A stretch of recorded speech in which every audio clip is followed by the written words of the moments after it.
Hello and welcome to Spill the Tea. True Stories, the place where real life is more fascinating than fiction. Sit back, pour yourself a cup of tea, and let's dive into the moments that stay with us forever. We're starting now.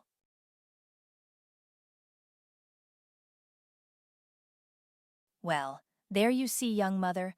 Everything is fine with your daughter, the doctor said in a confident tone, examining the tiny baby. The little one had just turned 2 months old, but she seemed to have already grown another couple of centimeters since her last visit. "Oh, thank God!" the mother exhaled with relief. "Thank you, doctor, for coming right away. As soon as I saw that rash, I started imagining all sorts of horrors. I didn't have time to think of everything." "No need for that. There's no need to make things up," the pediatrician said, checking the baby's arms and legs one last time. "It's better to call me right away, otherwise you get nervous yourself, and you upset the child with your mood. And they feel absolutely everything, even though they're still so tiny, aren't they?" Sarah smiled at the little one, and the baby cooed back happily. "Oh, what would we do without you here?" Mary said sincerely, placing a hand on her heart. "How wonderful that they send such wonderful and caring specialists to us, even in such a remote place." Sarah said nothing, just smiled politely in response and began packing her medical bag. She had turned 35 this year, but she had been working and living in the village, a small taiga settlement lost deep in Siberia, for almost 2 years now. She had been allocated a small, bright house and her own office in the local hospital, the only one for many dozens of kilometers around. Despite the fact that Sarah, being a native of the capital, was used to completely different conditions in her work and daily life, the modest and somewhat harsh way of life in the Siberian wilderness did not frighten her at all. She found a special spirituality in such an existence, like the kind felt by monks praying in their ascetic cells in ancient monasteries. Doctor, wait!" Sarah heard a familiar voice behind her. Martha, a kind-hearted blonde woman who worked on the local farm, was hurrying towards her, carrying a large enamel can in her hands. "Martha, really, you shouldn't run like that. You might fall," Sarah said, watching the woman rushing towards her. "Oh," Martha waved her hand brightly. "Nothing will happen to me. We're all used to it here," she replied, catching her breath after walking quickly. "Sometimes you rush to the cow at the crack of dawn thinking, just let everything be all right with her, especially if she's expecting a calf. Doctor, I've brought you some fresh milk. We got an especially good yield today." The village resident extended the can to Sarah. "Oh, Martha, you shouldn't. It's not necessary," the doctor tried to refuse. However, the dairymaid turned out to be quite persistent. Take it," she shook her head. "You know how much of this good stuff I have at home, and you need it more after all. Look at your important work. You treat our children, making rounds every day until night. For you, not just milk. Nothing is too much trouble. Do you know what the doctor was like before you?" Martha almost spat on the ground in irritation, remembering the previous pediatrician. She basically didn't care about the children. All she did was come to the hospital to chatter, discuss all the gossip, put all sorts of makeup on her face, and, well, start flirting with our paramedic. Sarah hurried to take the can and thank the dairymaid. She felt that Martha was about to get back on her favorite hobby horse. And so it happened. "But no matter what that Petersburg goat did," Martha continued to rant, "no matter how she tried to charm him, our paramedic wouldn't even notice her. You could bust a gut trying." "I understand, Martha, but I really must go now. I still have a lot of documents to check at the hospital." However, Martha was unstoppable. She couldn't calm down until she had expressed all her thoughts and feelings completely. Such was her broad village nature. "Our paramedic is a bird of a completely different feather. He's that, what do you call it?" Martha fumbled for the right word, hesitating for a second. "Ah, I remember. He needs a completely different kind of girl." Martha looked at Sarah with cheerful cunning and finished, He needs to find a wife like you, quiet, calm, who dotes on children. The young pediatrician blushed, feeling herself turn red all the way to the roots of her hair. Martha, please, you really shouldn't. Doctor, you should take a look at him. Ever since our paramedic lost his wife, he's been moping around for 5 years. The local crowd doesn't suit him. He also came to us from the capital back in the day. Sarah sincerely wished she could disappear through the floor at that moment. Quickly muttering something about being in a hurry, she thanked her again for the milk and hurried away from Martha. Everyone, literally everyone in the village, was trying to marry her off to the local paramedic. Sarah didn't argue. He was a handsome man, tall, broad-shouldered, with a dignified walk, and only 5 years older than her. However, despite the attention James showed towards her, Sarah did not reciprocate his feelings. For her, the handsome paramedic widower was just a pleasant colleague who aroused absolutely no feelings in her. And how could it be otherwise, when another person had forever occupied a place in the young pediatrician's heart, her own husband? Sarah hurried to chase away the sad thoughts. Especially since the modest building of their village hospital, painted in beige and light gray tones, was already looming ahead. As she climbed the steps of the porch, she couldn't help but think how lucky she was that the local residents had welcomed her so warmly and friendly. It is well known that not every outsider, especially from the capital, can win the trust of rural residents. Sarah, however, had managed to become practically one of them, largely because she was literally obsessed with her work. Even now, upon entering her small, cozy office, she wanted to immediately start filling out some papers, when her attention was drawn to a huge, lush bouquet standing on her desk. Someone had already put the flowers in a vase, so a wonderful, fresh scent filled the room. "No, not this again," the pediatrician thought. "I've asked so many times." "Doctor, knock knock, may I come in?" James, beaming his perfect white smile, slowly squeezed through the door of her office. "And a good day to you too, paramedic," Sarah put on a polite smile. "I presume these flowers are from you?" "You like them?" James asked. "You've been looking rather sad lately. Is everything all right?" Sarah placed the can under the desk and exhaled confidently. "Couldn't be better. You just didn't need to spend so much." She shifted her gaze back to the bouquet. "Just wishing me a good day is enough. We've discussed this, paramedic. I am strictly against any signs of attention in the workplace, and outside of work too, for that matter." James's smile faded slightly. However, the man was not about to give up without a fight. "You know, doctor, sometimes I think you're deliberately teasing me," James said, his face unchanged. "I just don't understand why you're doing this to me, honestly. I'm even starting to run out of ideas about what else I could do to please you." Sarah looked tiredly at her persistent suitor. "James, how many times? How else can I explain to you that there can be nothing personal between us? I understand it's hard for you to accept the fact that I don't want to date you, but let's face it. We just want different things from life. Our personalities don't match. What can you do?" The young doctor looked pleadingly at James. She had lost count of how many times she had tried to explain such seemingly simple things to him. "Is it because you still love your husband?" the man asked her the painful question.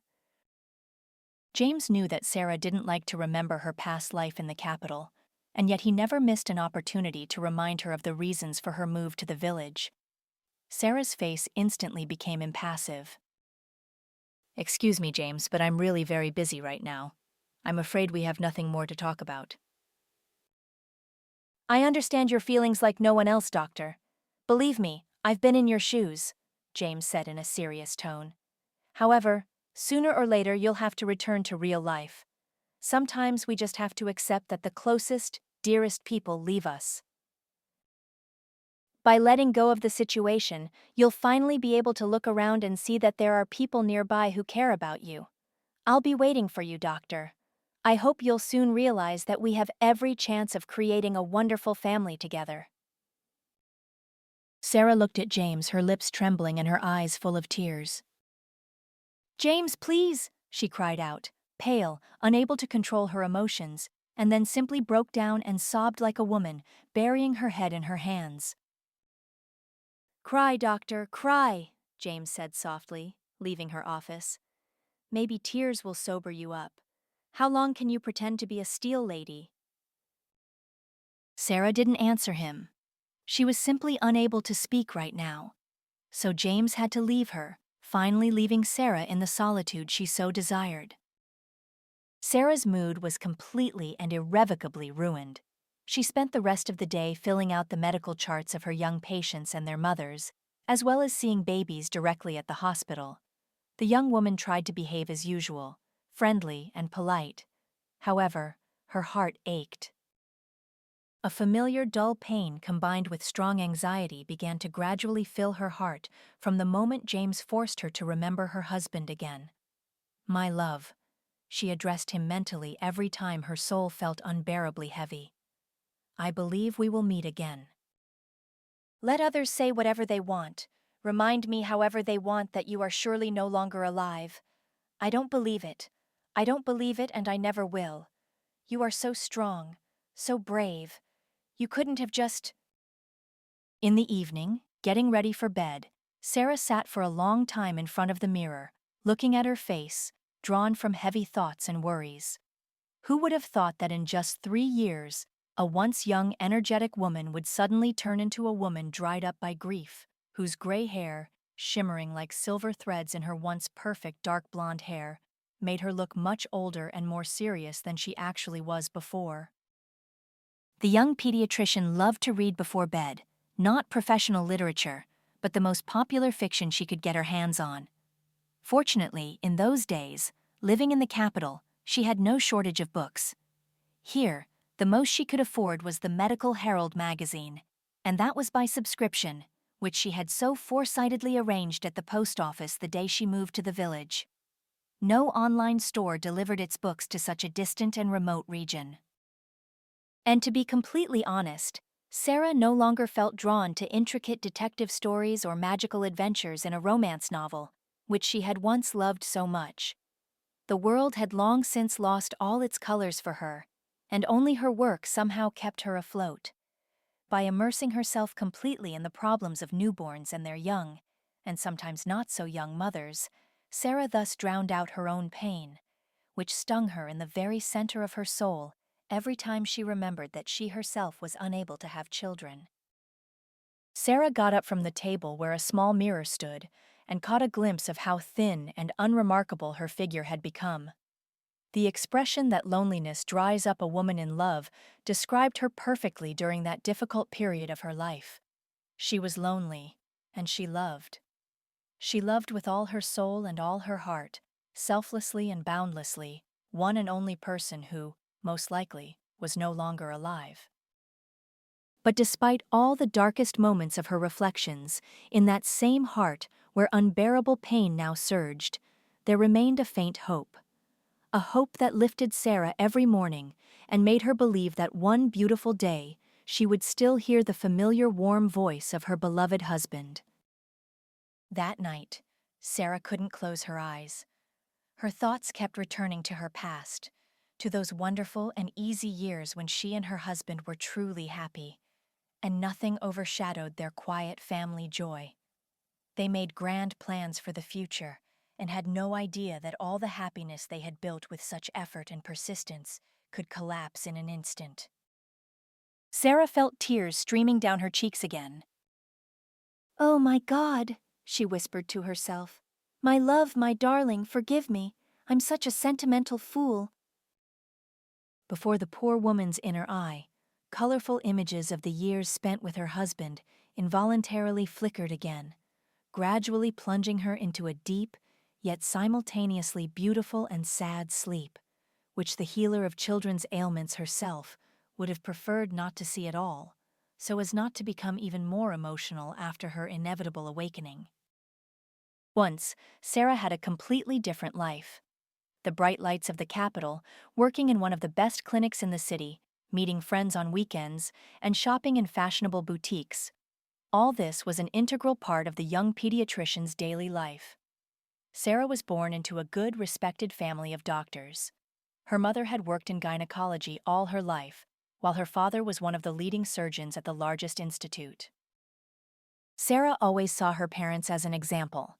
Strong, purposeful, they pushed through to their goals and achieved everything themselves thanks to their own hard work and natural talents, as well as the desire to constantly learn and develop in their chosen field.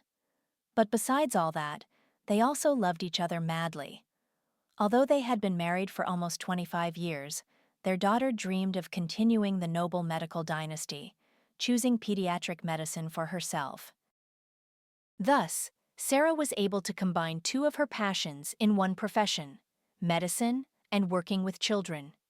She studied easily and with pleasure, and effortlessly graduated from medical school with honors, after which she almost immediately got a job at one of the best consultations in the city. From there, she slowly moved to an excellent private clinic, where she worked for the next few years, gradually improving her professional qualifications. She met David when she was already an adult and self-sufficient young woman. She was 26 years old then. The young rescue service employee completely captivated Sarah with his strength, masculinity, but at the same time his softness and kindness. Sarah had never met such an understanding man as he. At that time, she had already had several unsuccessful romances and had become disillusioned with the opposite sex, intending to devote herself entirely to work. That year, she, along with a couple of other specialists from the clinic, were sent on a general quota for training in so-called survival courses, and it was there that she first saw her future husband. The muscular blonde instructor immediately made her heart beat faster. His neat 3-day stubble looked so natural yet stylish that Sarah involuntarily thought to herself, was he somehow specially maintaining it to keep it in such an attractive state for all women? Being naturally shy, Sarah didn't know for sure if this amazing young man would notice her. So she just continued her training, trying to focus on the main reason she had been sent there in the first place. "What, you like our handsome instructor too?" Chloe, her roommate in the dormitory for staff students attending the courses and also a young gynecologist, teased Sarah. "He's quite a catch, isn't he? Did you see how dignified he is, as if he knows that if he beckons any of us, we'll immediately fall for him?" "Oh, stop it, Chloe." Sarah brushed her off then, but felt her usually calm and clear face flush. "What nonsense are you talking about again? He's handsome, of course, but nothing more." "Yeah, right. You were staring at him with all your eyes when he was giving that dummy artificial respiration," her friend joked. "Bet you imagined him doing the same thing to you?" Chloe rolled her eyes dreamily. "Ugh, Chloe, you're a grown woman, but you're acting worse than a teenager, honestly. How disgusting." "What's disgusting? Do you think if you play the saint, he'll immediately pay attention to you?" Chloe lightly ran her fingers through her curly hair. "You need to be bolder, doctor. Men haven't valued modesty in women for a long time, but what's scientifically called initiative?" "Well, let others stick with their initiative. I'm a fan of more classic courtship methods," Sarah replied calmly. "If we are meant to meet, he will declare his intention first. And as a decent girl, I'll see if he's worth building a relationship with, or if he's just a frivolous man, in a word." Chloe shook her head reproachfully. "That's why one of your former admirers and another one ran away from you, both with their tails between their legs," she concluded good-naturedly. "You're too picky, and you think too long before taking the first step.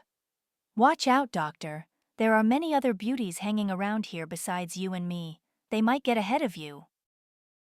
"But I don't need him, Chloe. Calm down." Sarah flared up, unable to bear it, but immediately felt her heart pound anxiously, as if she was already jealous of this man towards some ephemeral other beauties her roommate had just told her about. All right, I'm quiet." Chloe smiled and turning over in her bed added, "Tomorrow is our final class. This is your chance. Use it, or you'll miss your happiness again." Sarah didn't answer, just turned away to the wall. Her face was burning as if it had been rubbed with red pepper. and her heart was beating like a gong in her chest, so much so that she thought her friend would hear this strange sound in the quiet night room.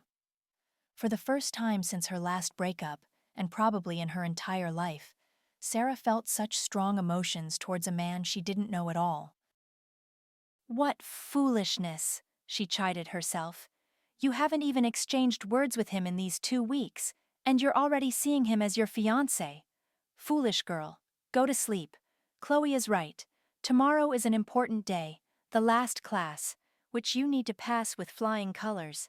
It's not like you came here for nothing, is it? With such anxious thoughts, Sarah fell asleep that night. Strangely enough, the next day passed completely calmly. Sarah passed her exam with a solid A and was getting ready to go with the other girls to a creative evening organized for them by the base staff. Just as she was meticulously examining herself in the mirror, trying to make sure the dress she had chosen wasn't too short for such an event, there was a quiet knock on her door. "Come in! Who is it?" she called out to the corridor, simultaneously adjusting the massive round silver earrings with enamel in her ears. Someone silently entered and stopped behind Sarah. She started, seeing a familiar but unexpected reflection in the mirror. "Is that you? Oh my, you startled me!" Sarah exclaimed, turning around. Standing before her was the very instructor she had been thinking about so often in the past few days. "I'm sorry, I didn't mean to," the guy stammered and shyly lowered his stunning blue eyes. In his hand, he held a small bouquet of wildflowers, which he shyly extended to her. "Here, these are for you. I'm sorry, I didn't know what kind of flowers you prefer, but the nature here is stunning, so I thought maybe the local flora would please you." Sarah looked up at him, her dark gray eyes wide with surprise. A gentle blush gradually spread across the man's face, exactly like the one that must have appeared on her own skin. "Oh, thank you. I'm very pleased," the pediatrician said, accepting the bouquet from him. "These are truly beautiful flowers, better than any roses, really." A timid hope lit up in the man's eyes. "I was thinking, maybe you wouldn't mind going to the dance with me. We're having something like a disco at the end of the evening. It's funny, of course, grown men dancing to popular tunes, but still. I've been watching you since last week. Forgive my frankness, but, Doctor, I really liked you, so I would be very honored if you would spend this evening with me as my companion." Sarah was speechless with delight for the first minute. To think, the seemingly stern rescue service employee turned out to be such a gentle and vulnerable person. Truly, you never know what is hidden behind the facade of male brutality and outward calmness. It turned out that the man had been struggling with the same feelings as Sarah all this time. "Of course, I will grant you that honor," she replied playfully, and smiled sweetly at her chosen one. "Just promise me you won't smoke much. You know, there's nothing worse than a partner who has smoked before dancing. I just really can't stand cigarette smoke." A bright and pleasant smile lit up the man's face.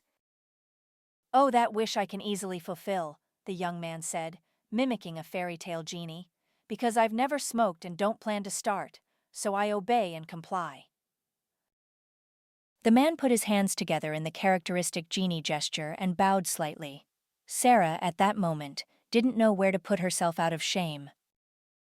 "Oh my, please forgive my tactlessness," she exclaimed. "I should have guessed that many of your colleagues lead a healthy lifestyle.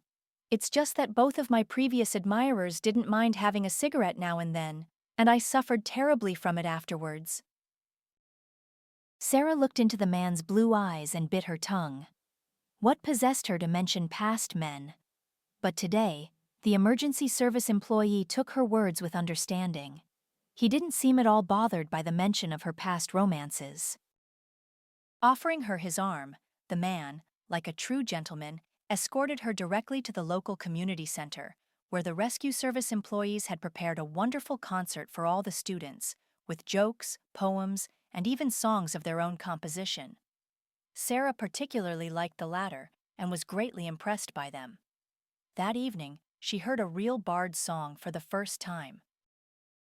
Thank you for this wonderful evening. She thanked her companion when the dancing ended, and they walked slowly under the blooming apple trees to the women's dormitory. I haven't felt I don't know, so free maybe in a long time. It was so easy to get away from everyday worries and the omnipresent hustle and bustle here. Yes, the man said, agreeing with her. I always felt this place had a special energy of its own. It seems like nothing special, just a regular base near Moscow, but once you drive a few kilometers from the capital, it feels like a completely different world. No skyscrapers, no shopping centers at every corner, just a calm and measured life, where everyone can find their true place. Sarah looked at the man and couldn't believe her happiness. Here he was, a person who understood her inner state like no one else. However much she loved the capital with its frantic pace of life, the bright, sometimes garish storefronts of cafes and shops everywhere, it was only here, many kilometers away from the big city, that she truly felt what life was like. It was as if all her senses were instantly heightened, giving her a secret, yet simple knowledge. Every person has their true purpose. One only needs to follow it and the call of their heart, and then harmony and grace will surely come into your life. Doctor, the man looked at her unexpectedly seriously. Tell me, can we see each other again? Don't think me impertinent, it's just that I feel something good could come of us. Of course, she assured him calmly. Let's exchange phone numbers. As soon as I get back to the capital, I'll text you right away. A joyful and somewhat childlike smile appeared on the man's face, and Sarah's heart immediately fluttered, warming with the light feeling that was beginning to blossom in her soul. Upon returning to the capital, Sarah thought a lot about what this amazing trip had given her. Should she text the man herself, or was it better to wait until he was free and made the first move? Her doubts vanished a few days later when she received the following message on her phone. We'll be in the capital in a few days. Want to meet up somewhere in the city? Without thinking for a second and trembling all over with joy, Sarah immediately replied, Yes, I'll be waiting for you impatiently. In response, she received a playful smiley face, after which she exhaled with relief. It seemed a new phase was beginning in her life. The first date was followed by several more, and soon the relationship between the young people became truly serious. It seemed they couldn't spend a day apart. They constantly texted and called each other, and sent sweet postcards, just like young students who had just tasted their first real love. Less than 6 months later, David proposed to Sarah. She, naturally, agreed, promising the young rescuer that she would make him the happiest man in the world. It's me who should be promising you such things, silly girl, the pleasantly surprised man said to his fiancée. Remember, a man's duty is to take care of his woman and give her only love and joy, but also to protect her. You will never regret becoming my wife. Sarah's parents approved of their daughter's choice. David inspired confidence in them and said normal, right things, and after talking with her father, he became like one of their own. Even though I grew up in an orphanage, the guy honestly admitted to them, I understand well what a real family should be like. Sarah told me a lot about your relationship with her mother. If I can even get a little bit close to something similar in marriage with your daughter, I will be simply happy. It's good that you intend to make my daughter happy, her father told him. But what about the fact that your job is dangerous? You might leave my daughter alone one day. And then what? The man was not at all bothered by such a question. At our base, all safety measures for transport and equipment are taken. Monthly diagnostics and, in case of any damage, parts or technically important parts of the equipment are immediately replaced. David spoke to his future father-in-law as if he were reporting on the state of a service facility to his superior. Clearly, concisely, so that the man had no doubts, and his work, although involving risk to life, was provided with everything necessary to avoid that very risk. As for her mother, she accepted her future son-in-law as if he were her own son. She worried that David, having grown up in an orphanage, had not received enough maternal warmth in childhood, and therefore tried to feed the young man homemade pastries or hot, rich soup at every opportunity. "Here, David, try this," Sarah's mother would say, pouring the guy a bowl of her signature shchi. "I made it specially for you. I felt you and Sarah would drop by today." David felt awkward refusing, although Sarah's mother's soup seemed a bit heavy for him. While thanking her mother for the treat, he also laughed and glanced at Sarah, who also understood everything but couldn't stop her mother's fit of kindness. "You've probably never tasted shchi like this before," her mother continued to fuss around the man. "Sarah also knows how to cook them, just don't forget to remind her often, because with her work lately, all she does is eat on the run. And now she won't be able to, after all. She's getting married. She'll have to feed him properly now and eat well herself, so you can have a baby soon. And a healthy one at that." "Mom!" Sarah couldn't stand it, blushing like a boiled lobster. "That's enough. What baby? We're not even married yet. The registration is only in a month. Anyway, David and I wanted to live for ourselves for a while first, and only then think about children." An awkward silence hung in the air. David looked pointedly first at his fiancée, then shifted his gaze to her parents' disappointed faces. "A little while. How long exactly will that be?" her mother asked with sadness in her voice. "I hope you won't become one of those modern couples who think it's better to get 3 cats, a dog, and a parrot than to have a couple of healthy children. You're not like that, are you?" "What are you saying? No, of course not," Sarah exclaimed immediately. "How could you even think of that? David and I are absolutely normal people, and we will definitely have children, just not so quickly. I want to work a little more, after all, to realize myself as a specialist first."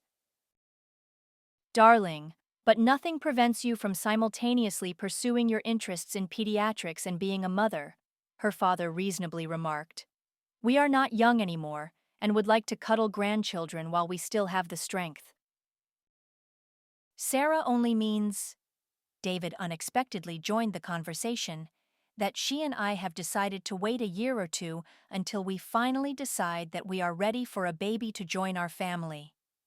No one is talking about taking away your joy of spending time with grandchildren, father," the future son-in-law reassured him.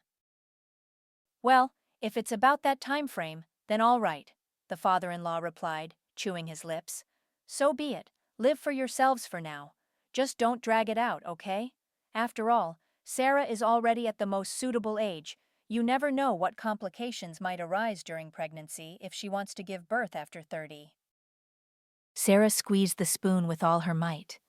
However much she loved her parents, such anxiety about her condition and the possibility of having children caused her slight panic. She had always known she wanted to be a mother, but she wanted to decide for herself at what age and how exactly it would happen. Her father and mother, however, constantly pressured her, frightening her by saying that her childbearing age had, in their opinion, already crossed all reasonable boundaries. Sarah still had fresh memories of how upset her mother was when she broke up with her last suitor. More precisely, the real reason for her mother's upset was not her daughter's personal tragedy, but the fact that she hadn't thought to get pregnant by the guy, so that, as her mother put it then, she could have a child for herself and thus close the painful issue in their family. Sarah felt David squeeze her other hand under the table. His gaze seemed to say to her, "Calm down. This changes nothing. We will still do what we want." Sarah smiled at her fiancé and thought again how lucky she was to have met a person who truly understood her. The young couple had a modest wedding. On the groom's side, there were only a few of his best friends from the squad. On the bride's side, friends, relatives, and a couple of good acquaintances of her father, specially invited to the celebration from the Ministry of Health. Sarah and David decided specifically not to have a lavish party. They planned to use part of the money saved on this for a down payment on a mortgage. The young people dreamed of their own apartment, as Sarah had been living with her parents all this time, and David was even renting an apartment. However, her mother and father presented the couple with a truly royal wedding gift. "Here," Sarah's father said to David, handing him the keys to a brand new apartment. A 2-room apartment in the very center, with a subway nearby. 10 minutes, and Sarah can get to the clinic without traffic jams. And you'll also have a chance to shorten your commute to work a bit. David didn't know how to thank his father-in-law, so he just hugged him tightly. "Thank you, Father," the groom said sincerely. "If you only knew how grateful Sarah and I are." "It's nothing." The bride's father waved it off. "I'm doing this primarily for my daughter, so she can live more comfortably. Take care of her and don't forget about grandchildren. Your mother and I will be waiting very much." The elderly surgeon reminded his son-in-law, then playfully wagged his finger at David. Sarah, upon learning that she and her husband would now have their own apartment, shrieked with delight and threw her arms around her father's neck. "My darling daddy," she said, not tiring of kissing her father's cheek.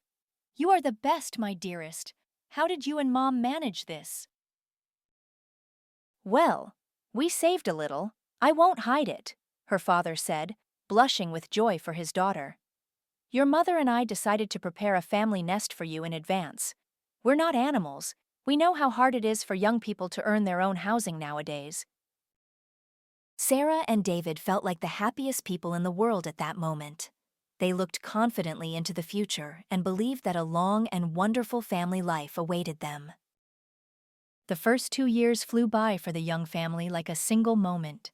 Sarah worked at the clinic all the time, and in the evenings turned into a desperate housewife, constantly cooking something delicious and unusual to please her husband, returning late from his dangerous job. David, meanwhile, was constantly on call-outs. In what extreme situations he hadn't been. Sarah, of course, worried about her husband with all her heart and waited for his call with bated breath every time. However, God was merciful. Everything was all right. Despite the fact that David had to pull people out from under rubble and chase away absent-minded fishermen from a half-melted pond, and much more. And then a joyful event happened in their family. One evening, when David returned from work, Sarah met him with eyes burning with happiness and cunning. "What is it, darling? What happened?" her husband asked his beloved wife. "I have a surprise for you," Sarah confided, and pulled him into the living room. There, on an exquisitely set table, a festive dinner awaited the man, such as he hadn't received from his wife in a long time.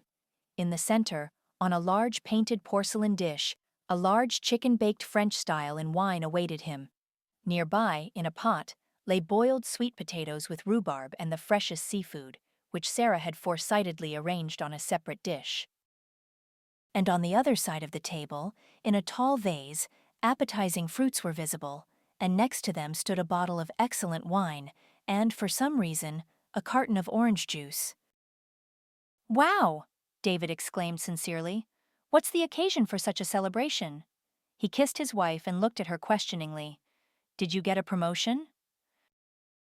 "Well," Sarah replied evasively, "you could say that. Just not the kind of promotion you're thinking of." "Oh, interesting," the intrigued husband said, after which his wife sent him to wash his hands, and she managed to lay out clean napkins. She really wanted this evening to be remembered for a long time, and for that, everything had to look simply perfect. "So, what's the surprise?" David asked a little later, when she had seated him at the table and placed steaming chicken on his plate. "I'm all impatient. I want to know." He playfully clinked his fork and knife, showing that he was very hungry and waiting for his wife's answer. "I'll tell you everything now. Just first, please open the juice and the wine. I can have—" David didn't understand his wife's hint at first and calmly began unscrewing the wine cork with a corkscrew when it suddenly dawned on him. "Wait, why do you want juice specifically?" Sarah tried unsuccessfully to suppress a smile. She felt herself starting to blush again. She covered her lips with her hand and looked at her husband eloquently. "Are you saying you're pregnant?" the man asked quietly. Sarah lowered her eyes, then nodded affirmatively. "Oh my God, Sarah, we're going to have a little one. My darling, my sunshine. What happiness. I'm going to be a father, do you understand? A father!" David almost dropped the bottle, trying to jump out of his chair and hug his wife. When he succeeded, he whirled Sarah around in a joyful waltz. The young woman laughed and did not take her eyes off her beloved husband for a minute. "And look how much we have to do now," the man, excited with the happiness of impending fatherhood, said hastily. "We need to decide where the nursery will be. Choose a crib. Have you told your parents yet?" "Not yet," his wife replied, shaking her lush hair and not stopping laughing. "We'll tell them together when we go to Mom and Dad's next weekend." David nodded understandingly. "Oh my God, Sarah. I thought this was happiness. A loving wife and a hot dinner every day, a reliable rear guard, support. But this is something completely different. How I love you, my darling. How I love you." Exciting, but such wonderful everyday life began for the young family.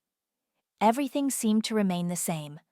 But now every evening they did things together that are typical for all future parents. Together they chose a stroller for the baby, dreamed of how they would paint the wall where they would put the baby's cradle, argued about whether they would have a boy or a girl, and what name they would give their future baby.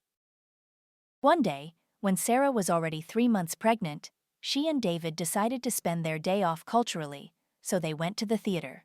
They were showing a new production of The Flying Dutchman, and Sarah really wanted to see it. The performance struck the young woman with its scenery and the power of the actor's performance. The evening promised to be completely unforgettable, as after the theater, David suggested going to a restaurant as well. "But after such a 3-hour spectacle, we definitely need to eat something unusual," David said happily to his wife as they were leaving the theater. "You must be terribly tired. I would be a terrible husband if I made you cook something at home after all this. No, let's go, let's eat somewhere nice." "Where?" "If you do that, you'll be simply the perfect husband," Sarah agreed. "Honestly, I'm ready to eat an elephant right now, or at least a hippopotamus. Those tiny sandwiches in the theater buffet didn't impress me at all." Dinner went wonderfully. Sarah was already preparing to remember this evening as one of the most beautiful in their life together, when something completely unthinkable happened. The couple was already heading to the parking lot. David had called a taxi, and it was due to arrive any minute, when 3 unfamiliar men blocked their way. Judging by their dilated pupils and strong smell, these types were clearly under the influence of alcohol or some other substances, and the hands of all 3 were covered with tattoos that looked bluish in the autumn twilight. "Hey guys!" one of them shouted to the others, and the whole group immediately began to examine the couple. David immediately understood what was happening and raised his hands peaceably. "Hey guys, don't worry. Let's go our separate ways like decent people. We don't need any trouble. Here." The rescue service employee took out his wallet from the inner pocket of his jacket and pulled out all the cash he had. "That's all I have, guys, really. Take it, go with God. My wife and I just want to go home, that's all," David said as calmly as possible. However, Sarah, frozen with horror at that moment, felt with every cell of her body how tense her husband was. The tallest of the 3, and obviously the leader of this gang, looked evaluatingly at the small amount the man was offering him.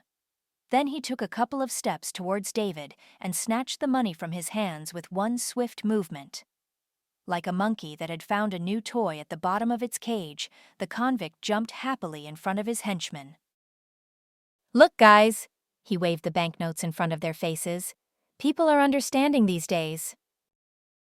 "Well, I like it," the second one drawled in a nasty voice, and then, for no reason, stared intently at the pregnant Sarah. "No fight, no broad for a quickie." A bald, stout man slowly stepped towards Sarah. "Oh, this woman is quite something, I think," the villain said. "Juicy like that." David instantly shielded his wife, and Sarah felt her mouth suddenly go dry. A second later, a nasty, sour lump rose from somewhere in her throat, making her instinctively clutch her stomach, where the life of her little child was beginning. Fear. A vile animal fear for her husband's life and their unborn son or daughter. That's what Sarah felt at that moment. She pressed herself against her husband's back, closing her eyes for a second. "Don't come near her!" David threw in his face and immediately assumed a fighting stance. "One move, you can say goodbye to your worthless life." "Well, look at that. This pampered piece can talk too." The third criminal, who had quite developed muscles, replied instead of his comrade, "Try saying that again." With these words, the scoundrel pulled out a gleaming folding blade from his chest, suspiciously resembling a razor. "What, not so brave now, huh?" the fat man asked, pointing to his friend's hand. "My buddies and I will quickly clean up your face so you know how to talk to respectable people, and your broad is coming with us. Don't worry, it's not far at all, just to the nearest bushes." All three laughed like old hyenas. David seemed to turn to stone, completely ready for a deadly lunge. "When I tell you, just run, don't look back," David whispered to his wife over his shoulder. "No, I'll stay here with you," Sarah whimpered pitifully into his jacket. "What are you waiting for, Bunny? Come out to the big uncles." The fat convict continued to coo in the meantime. "The uncles really want to play with you. They want to so much they're about to finish off your boyfriend." Hardly had he finished speaking when all three rushed at her husband. "Run!" David shouted to his wife and immediately engaged in an unequal struggle with the three ghouls. He began to deliver random kicks and punches, trying to drive the convicts away from him. David couldn't execute a single hold as he risked slowing down too much, which would have been fatal for him. Sarah darted somewhere to the right, hoping to bypass the brute with the razor. However, he was quick-witted and immediately delivered a powerful blow to the woman's stomach. "Where are you dropping, Otter?" the convict hissed and grabbed Sarah by the hair, pulling her close. She felt first the terrible stench of his breath, and then the cold blade pressed against her tender neck. "David!" she screamed, and David immediately lost his guard, taking a crushing blow to the jaw and falling to his knees. "No!" Sarah cried out in a fit of despair and kicked the villain with all her might in the groin. Despite the pain in her stomach, she couldn't let the criminals deal with her husband like this, right before her eyes. "Finish him, guys!" the tall guy shouted, and he and the fat man began kicking David in the stomach and head. Sarah managed to break free from the brute's deadly grip for a second. However, he managed to slash her chest with the razor. Looking down at it, she saw a scarlet stream flooding her light dress. "Come here!" the wretch roared, and with a short, precise thrust, plunged the weapon right into Sarah's stomach. The world around her instantly turned into one big, blurry spot for Sarah. The pain was so unbearable that she forgot how to breathe. Whispering her husband's name one last time, she fell and plunged into utter darkness. With the edge of her consciousness, Sarah managed to catch the wail of police sirens. Evidently, the restaurant staff had heard the noise in the backyard after all and called the police. An ambulance arrived with them, but Sarah no longer saw this. Sticky, cold darkness surrounded her from all sides. Sarah, can you hear me, darling? It's me, your husband." With enormous effort, Sarah opened her eyes. Above her was a perfectly white ceiling, which at first even blinded her with its light. Beside her, Sarah heard a nasty beeping sound. Special medical devices were monitoring her condition. She felt a long plastic tube inserted into her nose, through which cool air was flowing. Then Sarah felt someone gently and tenderly squeezing her hand. "David," she said very weakly, "is it really you? Alive?" Her husband's face leaning over her confirmed, "It's me, tough nut. Thank God. But you scared me terribly, darling. I thought I had lost you." It took Sarah exactly half a second to remember all the events that preceded her stay in the hospital. "The baby!" the young woman exclaimed in a pale voice, and immediately pressed her hand to her stomach. It was completely flat and tightly bandaged. "Our baby, David. What about him?" Sarah asked her husband, already sensing the worst. Instead of answering, David just lowered his eyes, then nervously ran his hand through his hair. The doctors fought for your life for so long they had no choice. Our baby couldn't be saved anyway. I'm so sorry, darling. So sorry. No, anything but that. It can't be. Sarah broke into hysterics. Just then, the attending physician rushed into the ward. What have you done? The elderly surgeon glared angrily at David, simultaneously trying to restrain the woman convulsing. Who allowed you to tell the patient such news when she herself is hanging by a thread? Leave the ward immediately. Nurse, quickly bring me a sedative. The doctor addressed the nurse who rushed in that very second. It's better to tell her immediately, David said grimly, slowly getting up from the chair. It would have been even more painful later. The surgeon looked at him, then shook his head sternly. I understand everything, you're both in shock, but that didn't give you the right to risk your wife's health like that. David seemed to have let the surgeon's words go in one ear and out the other. He looked at the weeping Sarah with a sense of absolute despair. His beloved was almost dead, and she had also lost their child, and he, a rescue service employee, hadn't been able to prevent it. Sarah, I'll stop by tomorrow, David said with tears in his eyes and left the ward. The hardest part for Sarah was yet to come. After a long and painful recovery, the doctor delivered an unfavorable verdict. Due to the injuries she had sustained, she would never be able to have children again. The young woman was absolutely crushed. Upon returning home, Sarah did not remember what was happening around her in those moments. All the days merged into one bleak gray streak. David tried to reach his wife somehow, to shake her out of this comatose state, but it was all in vain. Her parents, no less depressed by their daughter's condition than her husband, also tried to talk to Sarah on their part. However, she reacted to nothing at all. No one, except David and her relatives, knew how difficult it was for Sarah to get up every morning to return to at least a semblance of herself. Only after almost a year was she able to consciously perceive the reality around her again. The pain of losing the child was still too fresh to completely forget what she had experienced, and the woman's stomach now forever bore the marks of that monstrous evening, scars. Sarah hid them under dark and dense clothing. She could no longer wear a swimsuit or a light summer dress. She constantly felt that strangers would stare at her terrible cuts. Even with David, she now behaved coldly and reservedly. And it wasn't that she blamed him for what happened, but she knew what torment he himself must have been experiencing, and therefore no longer considered displays of their love appropriate. At least, not until this whole story completely dissolved into the everyday life that continued.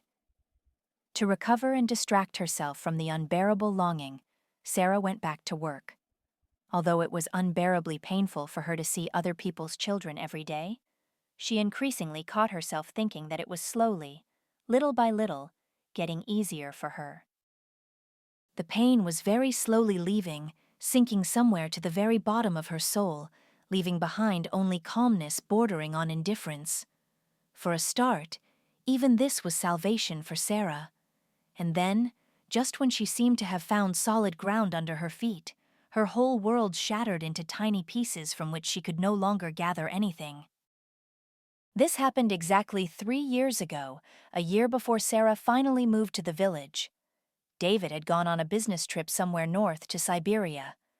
Terrible fires were raging there that year, and Sarah's husband, along with other rescue service employees, was called to put out the fire from helicopters by dropping a special fire-suppressing suspension. The most terrible thing Sarah blamed herself for ever since was that she felt absolutely nothing, calmly letting her beloved husband, her only dear person, go on this cursed business trip. 2 days after David left, she received a call from an unknown number. "Ah, Mrs.?" an unfamiliar male voice said on the line. "Yes, this is she. Who am I speaking with?"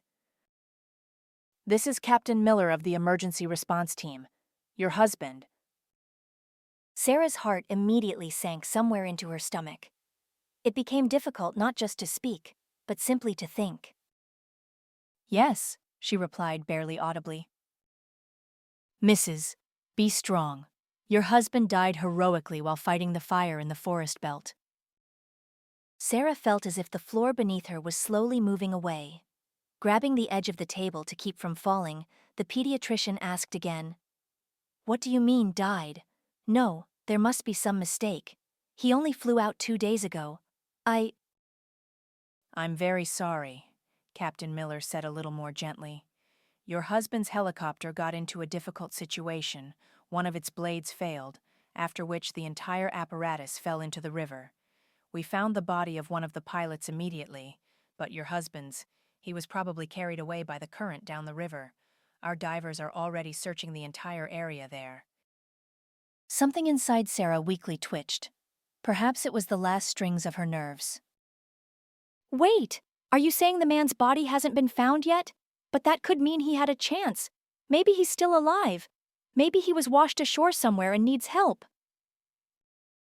A sad sigh was heard on the line. "If only it were that simple, Mrs." the man replied. "The height they fell from was considerable, plus the helicopter was so damaged that, in short, if I were you, I wouldn't have any special illusions. But our team is doing everything necessary now to search that entire area as effectively as possible." Sarah answered the man coldly and resolutely. "Fortunately, Captain Miller, you are not in my place, and you are unlikely to ever be. I will come on the first available flight. I want to personally participate in the search for my husband." "Come now, Mrs. You really don't need all this, honestly," the man warned her paternally. However, the rescuer's wife was a straightforward person when it came to preserving her family. "Let me decide what I should and shouldn't do, Captain Miller. Give me the address, I'll come." Having notified her parents and superiors, Sarah went into the very heart of the taiga. Together with the members of the search and rescue team, Sarah traversed the forest there back and forth, but alas, found no trace of David. "I told you you were just upsetting yourself for nothing with this," the man complained about Sarah's arrival. "We didn't really achieve anything anyway." "No," Sarah said firmly. "My husband will be considered missing until you find his body. Only then will I accept that he died. Until then, you must continue the search for as long as possible." An exhausted Sarah returned to the capital, and the search for her husband continued for several more months. However, it was all in vain. Finally, Sarah came to a difficult decision: to abandon everything in the city and move permanently to a remote taiga settlement. This was exactly the kind of settlement it turned out to be. "Daughter, darling, think it over." Her mother, depressed by the whole situation, pleaded with her. "I understand the grief of losing your husband will stay with you forever in your heart, but you want to leave not only your job and home, you want to leave us too." Sarah's elderly mother was holding back tears with her last strength. "Mom, forgive me, but this is the only thing I truly need right now," the pediatrician explained to her. "I can't stay here anymore. Everything reminds me of my husband, and how much we had together, how much connected us, and how much we lost." Her mother looked at her daughter with a thoughtful, understanding gaze. "Promise to at least write to me then," her mother asked imploringly. "Of course, Mommy, my dearest," her daughter assured her, hugging the elderly woman. "As soon as I get settled, I'll write right away.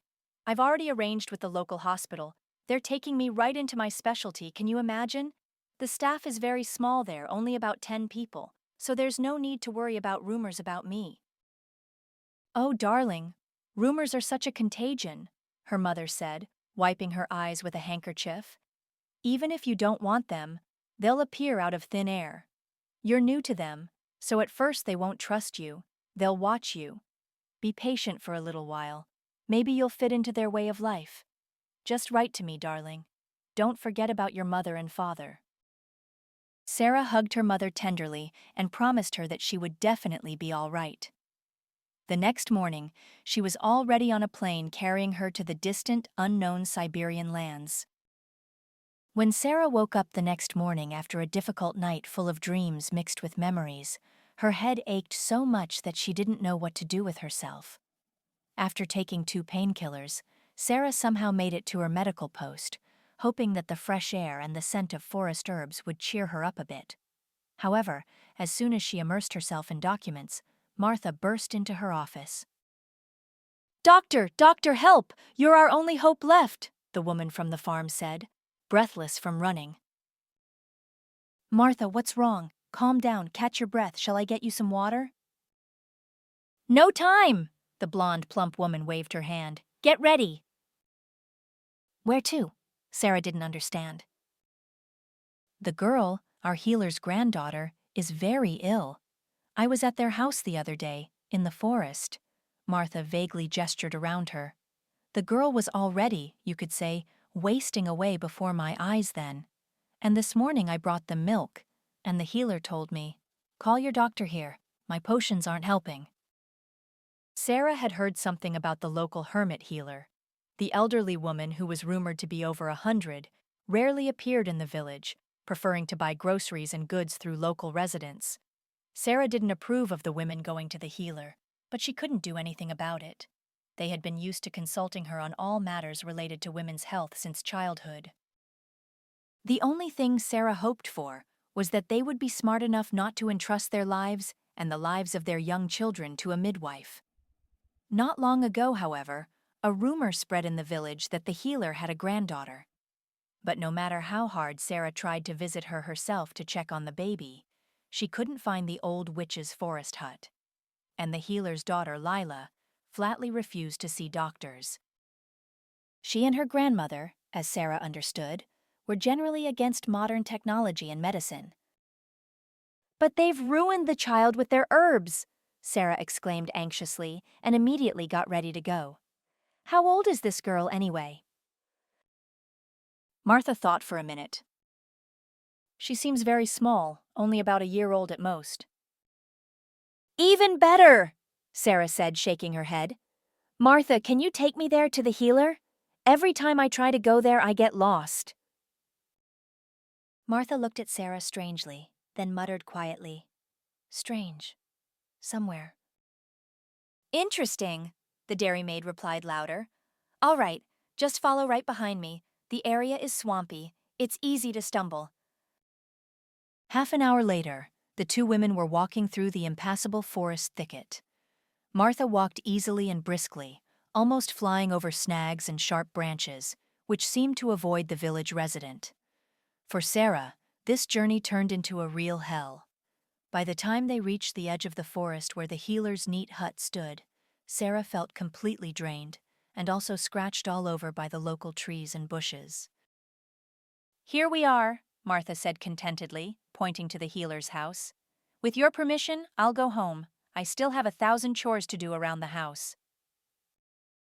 "Of course go," Sarah nodded to her. "Thank you for your help. It's amazing how I couldn't find their house myself all this time. It seems like it's not far to walk at all, but every time I seem to get off track." Martha glanced at Sarah slightly suspiciously. Who knows why the old witch wouldn't let her near her house? Martha thought on her way back. It means she thought it was necessary. Maybe she felt some competition from her. After all, the doctor was a doctor, and a real one at that. The healer and her daughter never liked doctors. Sarah, left alone, hurried up to the porch of the hut and gently knocked on the slightly open door.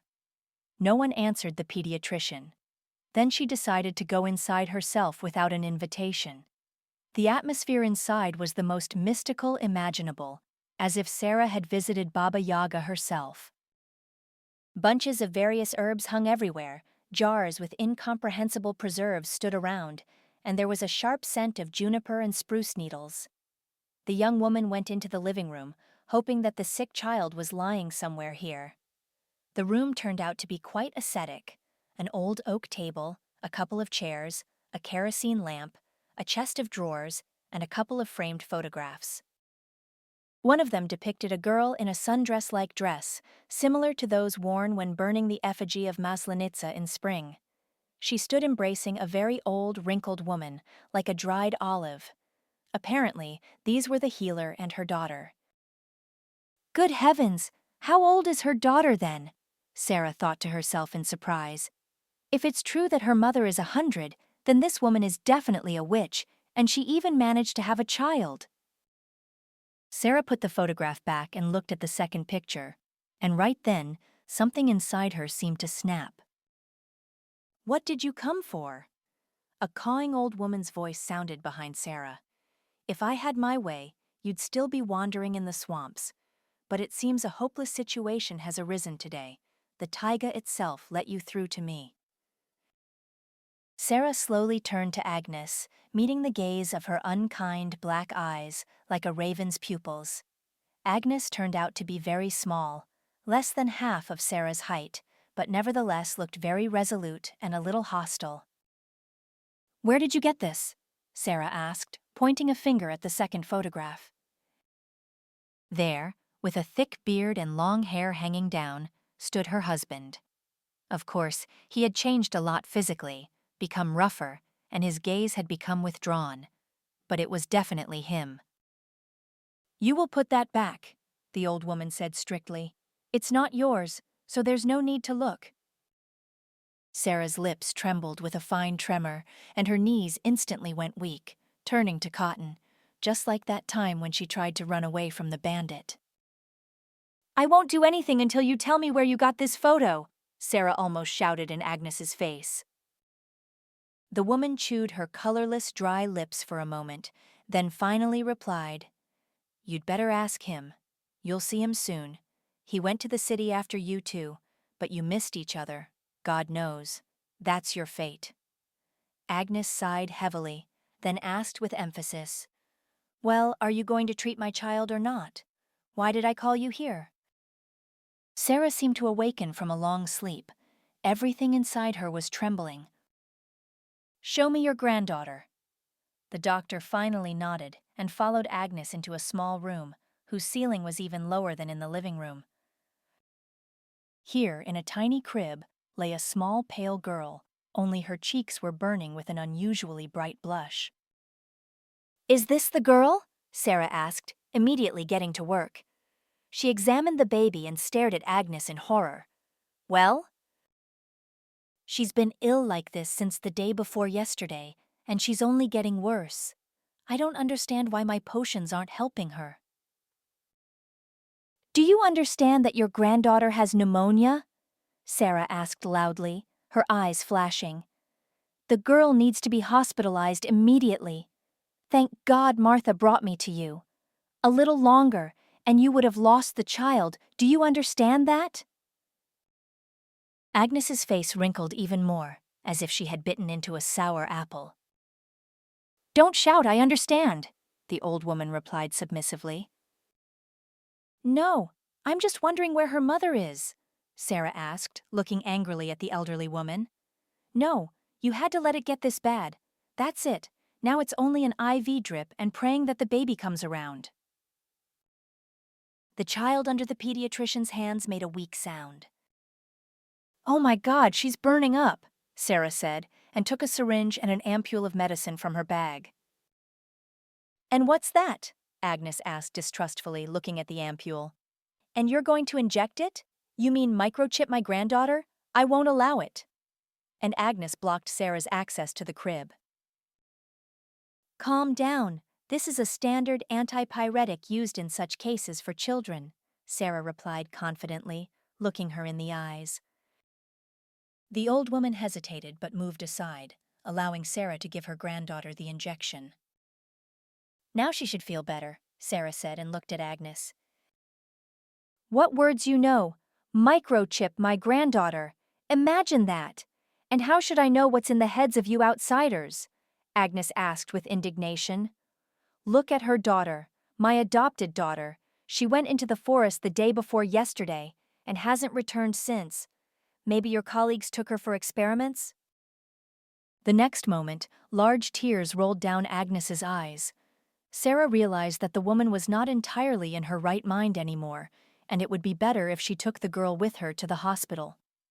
Amidst all these thoughts, the pediatrician almost forgot about the mysterious photograph she had seen in the old woman's living room. However, in the next minute, the solution to this mystery appeared in person. Sarah, is she all right? David asked with unconcealed anxiety in his voice. I was practically begging Agnes on my knees, pleading with her to let me call a real doctor here. Sarah carefully turned to David, trying not to faint herself. Her lost husband stood right before her, exactly as in that photograph. David! Sarah, pale as a sheet, could only utter. Tell me it's true. Is it you? Am I not imagining things? David looked at her for a minute with a bewildered expression, then a spark of recognition flickered in his eyes, and then he grabbed the door to keep from collapsing onto the floor. Memories crashed into his mind like a snow avalanche. David, haven't you ever seen our village doctor? The old woman asked, shifting her gaze from Sarah to David and back. Why is she calling you David? Was that your name in your past life?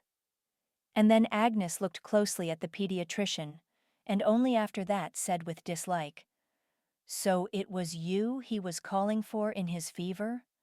And I wondered why I didn't like you right away. I felt you were connected. But I didn't think you were so closely connected, that your thread stretched across the whole country. Sarah, darling, it's me. You're seeing correctly, my dear. How could I forget everything? Despite the distance separating them, David took 2 long strides towards his wife, who was crying with happiness, and squeezed her in a strong embrace. I knew it! I knew it! I knew you were alive, David! I talked to you every night, prayed for you. I felt you didn't crash in that helicopter then. But who? Agnes and her daughter? And how did you end up here? Her husband looked at her with anxiety, but with boundless love, and then said, I'll tell you everything, I promise. But please, let's take my daughter to the hospital first. I'm very worried about her condition. Daughter, Sarah said in surprise and recoiled from David. So, her daughter had a child by you? A tense silence hung between the spouses for a minute, and then Sarah managed to compose herself and said somewhat dryly, Yes, you're right. A child's life is above all else. Picking up the girl, David hurried to leave the hut. He easily led Sarah out of the forest thicket back to the village and, under the surprised glances of the villagers, carried his daughter straight to the hospital. When the little girl had received all the necessary care and Sarah had made sure that the baby's life was no longer in danger, she sank tiredly onto the small sofa in her office. Can we talk? David said, entering quietly. Sarah raised her eyes, red from worry and tears, to him. Is there anything left for us to talk about?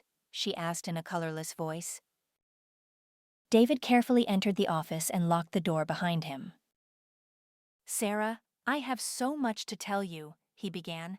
And before that, I want to assure you, if I could have remembered even one day of our life together earlier, I would have immediately returned to you in the capital, honestly. Sarah smiled sadly in response. Apparently you were so well off here that you didn't even have to remember anything. Nothing stirred in your soul while you were hiding with these forest sorceresses? Her husband took her hands and made her look him in the face. No, Sarah, you misunderstood everything. I just couldn't remember anything, do you understand? I couldn't. And David began his sad story. I was carried away by the blast wave right into the river. I don't really remember how it happened. I just felt a strong push and a few seconds of free fall, and then cold and pain. When Agnes found me on the shore, I was severely injured, unconscious. She and her daughter managed to drag me to their hut, and there, David sighed nervously. I spent the next 6 months there, practically unconscious. These women nursed me back to health. Whatever anyone says, some of their concoctions do have incredible healing power. I don't know, maybe it was something like a coma. And only when I finally woke up, I was like a blank slate, you understand? I didn't even remember my name. I didn't know who I was. David rubbed the bridge of his nose, as if trying to erase all the terrible things that had happened to him from his memory. Sarah listened without interrupting. She wanted to know the whole truth from him, all the way to the end. I learned to walk again. Solely because I had completely lost my memory, I decided to stay here for a while, until I remembered who I was, and if I had a family. Naturally, I helped the women with chores, hunted, but I did all this without leaving the forest, you understand? Agnes convinced me that I might have been a fugitive criminal, and then there would surely be a wanted notice for me at the police station. I tried to explain, David said to his wife.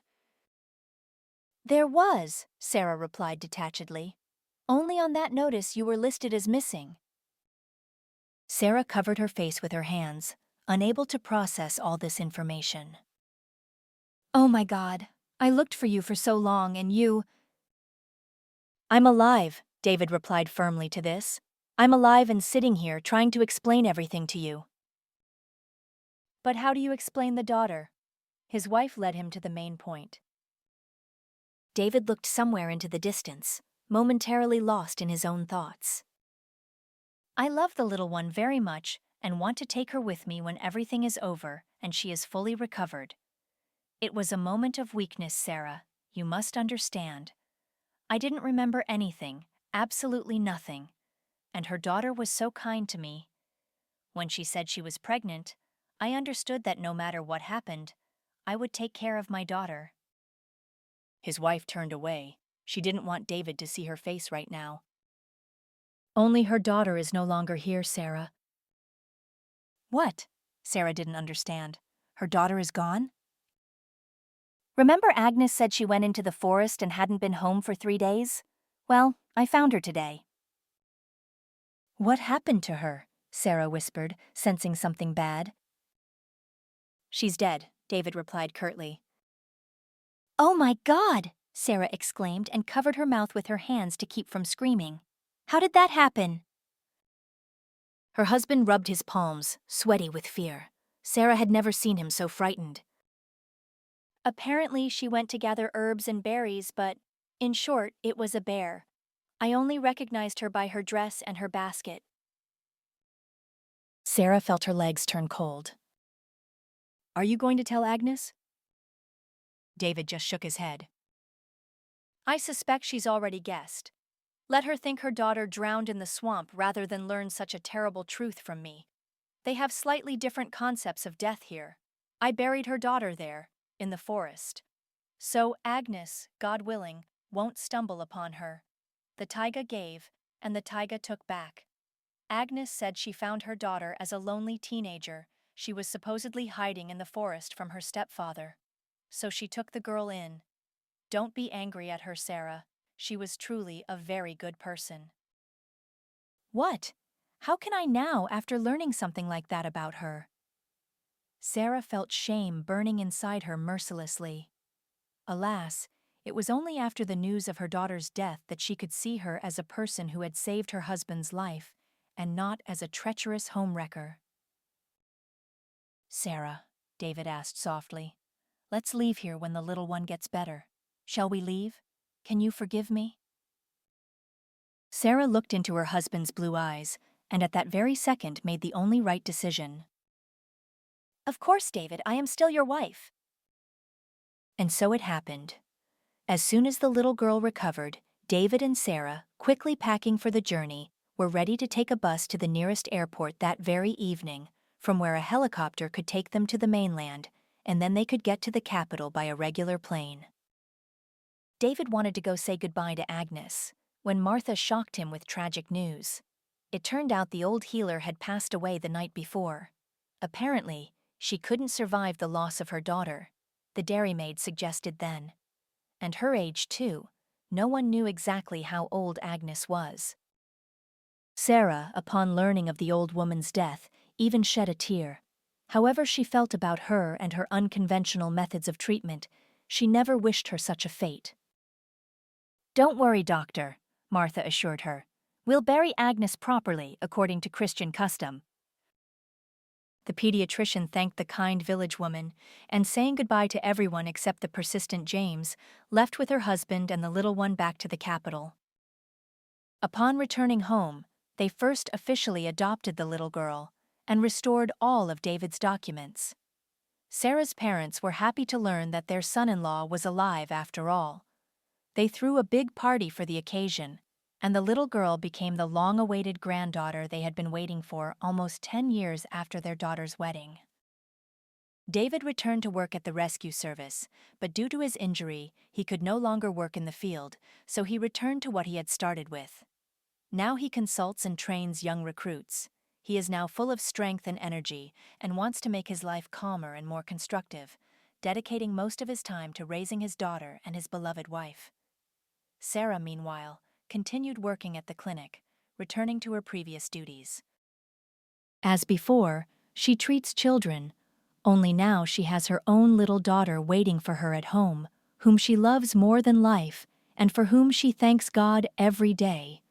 Thus, having gone through a series of misfortunes and trials, the young family finally found a second chance at happiness, and this time, they are not going to let it slip away.